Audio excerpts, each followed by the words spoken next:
சொக்கனுக்கு பக்கத்திலே சோடி என்று வந்தவளே நூல் புடவையில் ஒளிஞ்சுக்கிட்டு நினைச்ச தாளம் போடணுமே.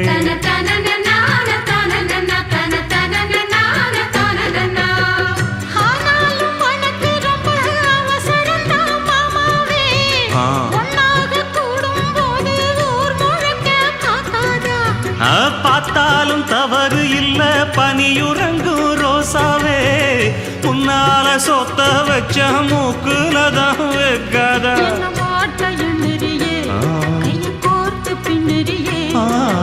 பாட்ட பாடி பல விதமா சேட்ட பண்ணுறியே.